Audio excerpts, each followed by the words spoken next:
Friends வணக்கம். 6ஆம் வகுப்பு தமிழ் முதல் பருவம் இயல் 1 இன்பத்தமிழ். இந்த பாடலோட ஆசிரியர் யாரு? பாரதிதாசன் அவர்கள். இவருடைய இயற்பெயர் என்ன? கனக சுப்புரத்தினம். ஏன் தன்னோட பெயரை மாற்றிக்கிட்டாரு? ஏன்னா பாரதி கவிதை மேலே கொண்ட பற்றாளர். இவருக்கு வேற என்னெல்லாம் பேர் இருக்கு? புரட்சி கவி, பாவேந்தர்.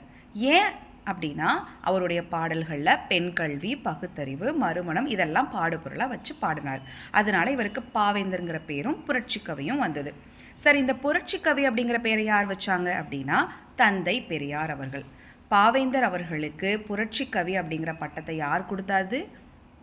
பாவேந்தர் அவர்களுக்கு புரட்சி கவி அப்படிங்கிற பட்டத்தை யார் கொடுத்தாங்க அப்படின்னா தந்தை பெரியார் அவர்கள். இதற்கான நோட்ஸ் பார்த்தீங்கன்னா 5ஆம் வகுப்பு தமிழ் புக்கில் இருக்குது. தந்தை பெரியார் அவர்களால் பாவேந்தர் அவர்களுக்கு புரட்சி கவி அப்படிங்கிற பட்டம் சூட்டப்பட்டது.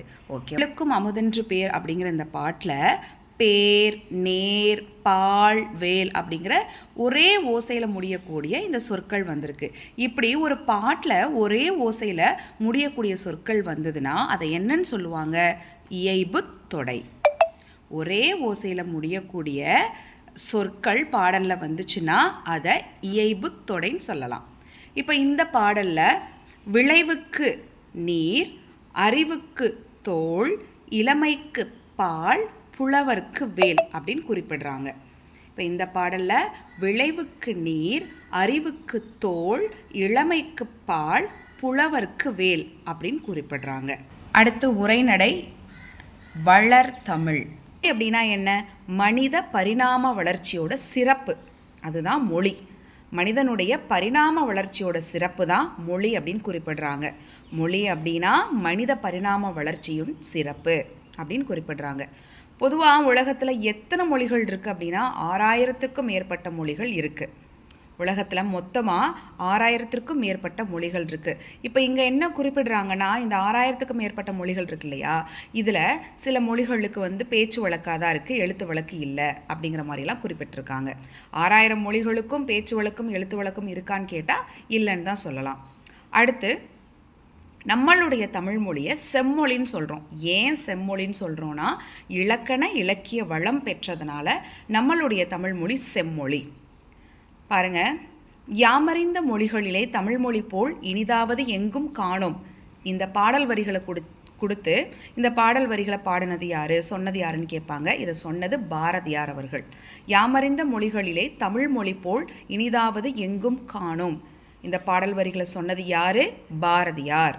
மொழியில் மிக மிக பழமையான இலக்கண நூல் எது அப்படின்னு கேட்டால் தொல்காப்பியம். தமிழ் மொழியின் மிக பழமையான இலக்கண நூல் எது? தொல்காப்பியம்.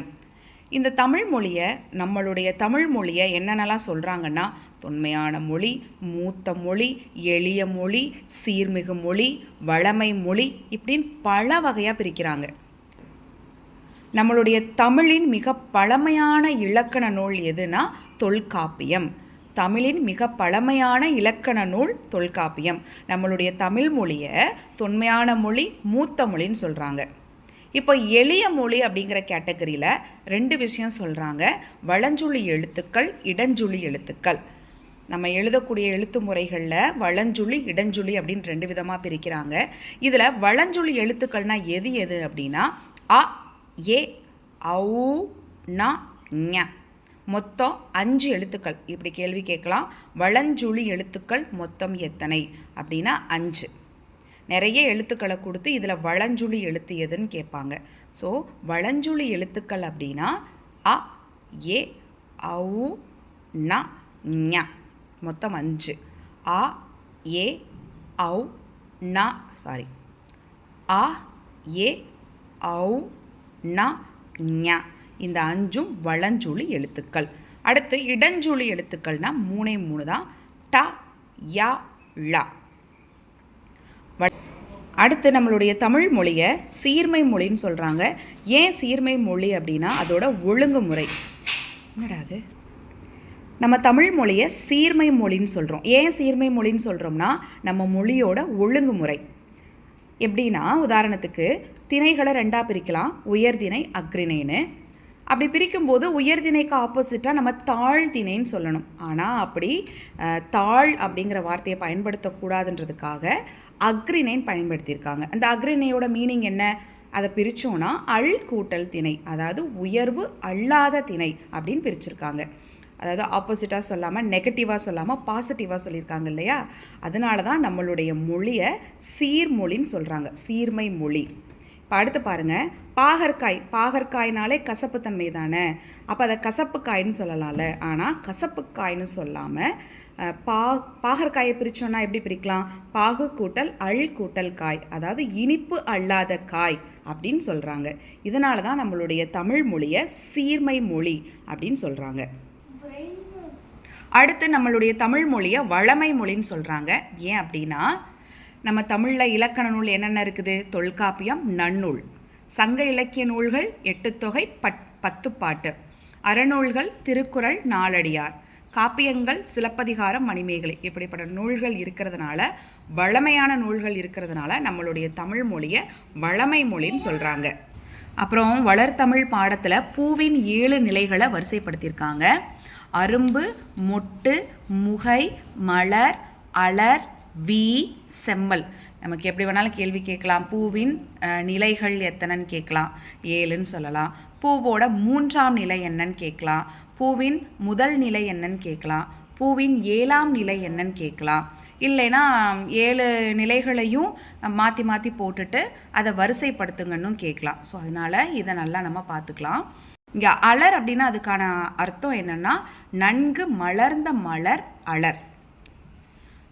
மலர்னா மலர்ந்திருக்கும், அலர்னா நல்லாவே விரிஞ்சு மலர்ந்திருக்கும் பார்த்தீங்களா, அதுதான் அலர். இந்த வி அப்படின்னா கொஞ்சம் வாடி இருக்கும், செம்மல்னா நல்லாவே வாடி இருக்கும். அடுத்து ஓரெழுத்து ஒரு மொழி. இதில் மா அப்படிங்கிற எழுத்தோட பொருள், இப்போ இந்த மாங்கிற எழுத்தோட பொருள் பார்த்திங்கன்னா 12 இருக்குது.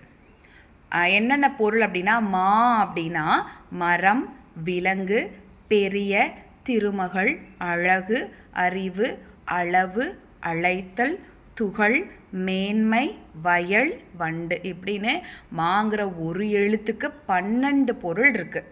நம்மளுடைய தமிழை முத்தமிழாக பிரிச்சிருக்காங்க. இயல் தமிழ், இசைத்தமிழ், நாடகத்தமிழ். இப்போ இயல் தமிழ் என்ன சுட்டி காட்டும்? நம்மளுடைய எண்ணத்தை வெளிப்படுத்தும். இசைத்தமிழ் நம்மளுடைய உள்ளத்தை மகிழ்விக்கும். நாடகத்தமிழ் உணர்வில் கலந்து நிறை குறைகளை சுட்டி காட்டும். பொதுவாக கவிதை வடிவங்கள் எப்படி இருக்கும்? செய்யுளாக இருக்கும், கவிதையாக இருக்கும், துளிப்பாவாக இருக்கும், புது கவிதையாக இருக்கும். இந்த கான்செப்டில் வர்றது எல்லாமே கவிதை வடிவங்கள்னு சொல்லுவோம். உரைநடை எதெல்லாம் உரைநடை வடிவம்னா கட்டுரை, புதினம், சிறுகதை, இது எல்லாமே உரைநடை வடிவம். தாவர இலைகளோட மரபு பெயர் கொடுத்துருக்காங்க. ஆள் அப்படின்னா ஆலமரம், ஆலமரம், அரசு, மா, பலா, வாழையோட இலையை நம்ம இலைனே சொல்லுவோம். அகத்தி, பசலை, முருங்கை இதெல்லாம் நம்ம கீரைன்னு சொல்லுவோம். அருகு, கோரையை நம்ம புல்லுன்னு சொல்லுவோம். அருகு, கோரையை நம்ம புல்லுன்னு சொல்லுவோம். நெல் வரகை நம்ம தாள்னு சொல்லுவோம். மல்லியை தலைன்னு சொல்லுவோம். பாத்திக்கள்ளி, தாளையை நம்ம மடல்னு சொல்லுவோம். இப்போ கரும்பு, நாணல், நாணல்னா என்ன? மூங்கில் நினைக்கிறேன். அப்போ இந்த கரும்பு, மூங்கில் இதோட இலைப்பகுதியை நம்ம சோகைன்னு பேச்சு வழக்கில் சொல்லுவோம். ஆக்சுவலாக அது சோகை இல்லை, தோகை. அடுத்து பனை, தென்னை, ஓலை. கமுகுக்கு கமுகுனா பாக்கு மரம், அதை கூந்தல்னு சொல்லுவோம். பாக்கு மரம், அந்த பாக்கு மரத்தோட இலைகள்லாம் அப்படியே ஒரு மாதிரி சாஃப்டாக தானே இருக்குது. ஸோ அதோட வடிவமைப்பை வச்சு அதோட பேரை நிர்ணயம் பண்ணியிருக்காங்க போல். ஸோ பாக்கு மரத்தோட இலையை கூந்தல்னு சொல்லுவோம். பிறந்தநாள் வாழ்த்து பாடல் நீண்ட நீண்ட காலம் நீ நீடு வாழ வேண்டும் ஒரு பாட்டு இருக்கு இல்லையா, அந்த பாட்டை எழுதுனது அறிவுமதி அவர்கள். சரி, இப்போது நம்மளுடைய தமிழ் மொழியை கம்ப்யூட்டரில் நம்ம பயன்படுத்தணும் அப்படின்னா எண்களோட அடிப்படையில் நம்ம மொழியை வடிவமைக்கணும் அப்படின்னு சொல்லியிருக்காங்க.